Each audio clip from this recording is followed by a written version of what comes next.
GTA San Andreas is by many regarded as the best GTA game ever made. Last time we explored the message of GTA Vice City, so today we'll take a look at San Andreas and see what message this absolutely timeless GTA has to offer. The year is 1992. Carl C.J. Johnson, a high-ranking member of the Grove Street families, just got back to Los Santos after a 5-year stay in Liberty City on the east coast of the United States to attend his mother's funeral. However, on his way to his house in Ganton, he is stopped by an old friend. And by an old friend, I mean this bald, corrupted piece of shit. These three are the Crash Police unit, and their responsibility is to stop gang-related crimes. But like I said, these guys are some rotted, corrupted douchebags, so there's no stopping gang wars when these guys are around. They proceed to rob CJ, put him in their car, and blackmail him and threatened him to pin a murder on him of another officer who they themselves killed. And the condition is that he has to do their dirty work for them and be their errand boy essentially. After CJ's warm welcome home, he gets quite literally tossed out the window of a moving cop car in the middle of rival gang territory. And this is one of, if not the most memed lines of the entire game.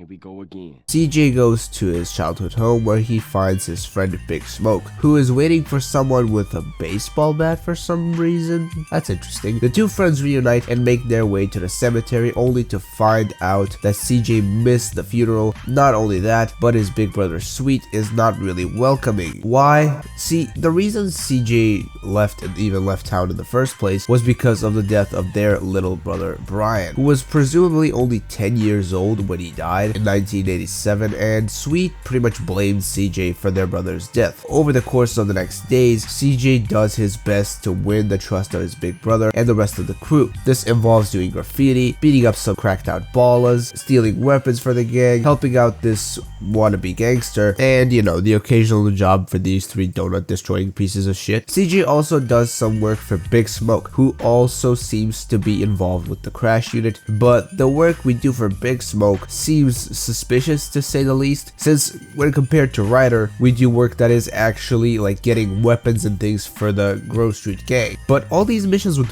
Big Smoke, they seem a little suspicious. Finally, word gets out that the entire family's gang, this includes the Temple Drive families, the Civil Boulevard families, and the Grove Street families, of course, they are apparently going to unite at one big meeting at the Jefferson Motel in Los Santos. Unfortunately, however, this touching reunion gets interrupted by a police raid. Just now, when things are starting to look up for the Grove Street boys, they're also about to get rid of a fat chunk of the Ballers gang. CJ, while on his way to the shootout, however, gets a call from his sister's boyfriend Caesar, who needs to see him right away. CJ meets Caesar, and boy is he in for a treat. He finds out his best friends Big Smoke and Ryder have betrayed him and the entire gang to the Crash unit. CJ realizes Sweet is walking into a trap. He rushes to the shootout where he finds Sweet badly wounded. Just then, a bunch of cops swarm the place. Sweet gets arrested and CJ is brought in the middle of fucking nowhere.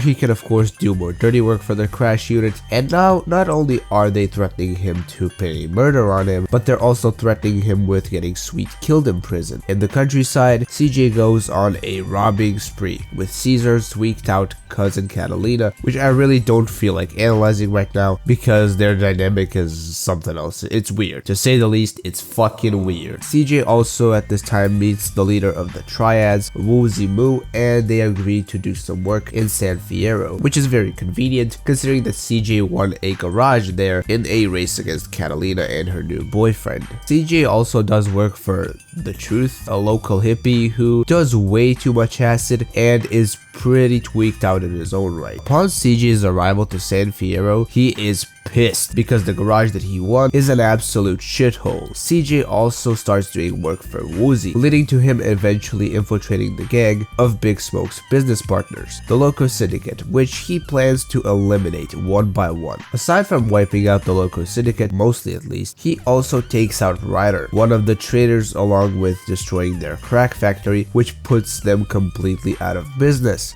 After which CJ gets a call from a mysterious voice telling him to meet at a ranch near San Fierro. There, CJ finds Mike Torino, a guy who he thought was the leader of the gang. Not only that, but CJ also thought that he killed him too when he wiped out the entire gang. Mike, however, informs CJ that he is a government agent and he wants CJ to go on borderline suicidal missions, and in return he promises to keep Sweet safe in prison and eventually release him. CJ reluctantly agrees to do a series of these suicidal missions, and also during this time CJ opens a casino with his friend Woozy and robs a bank, making him very rich in a very short amount of time. And also in one mission for Tenpenny, he also ends up killing Tenpenny's right-hand man Pulaski, and he returns to Los Santos where he becomes the manager of a rapper by the name of Mad Dog. Finally, Sweet gets released from prison thanks to Torino and his connections, and CJ is excited to show his accomplishments to his older brother, but Sweet is insistent to go back to Grove Street and get the gang back together. CJ not only gets the Grove Street gang back together, Caesar, his sister's boyfriend, who has become great friends with CJ over the course of the game, with getting his gang back together as well. Finally, it's time for CJ's final showdown, not only with Big Smoke but Tenpenny. CJ first takes care of Big Smoke, who seems to kinda regret what he did, I guess. And as for Tenpenny, CJ and Sweet chase him all around the city, with Tenpenny, funny enough, crashing into the middle of Grove Street itself. In the end, everyone is finally free to move on. Sweet stays managing the gang. CJ's sister Kendall goes between Las Venturas and San Fierro all the time to manage their various businesses, likely along with Caesar. And as far as CJ, he likely goes on tour with Mad Dog, as he is indeed his manager, and during this time Mad Dog released a new album which has been certified gold, leading everyone to cheer in this amazing final scene. But what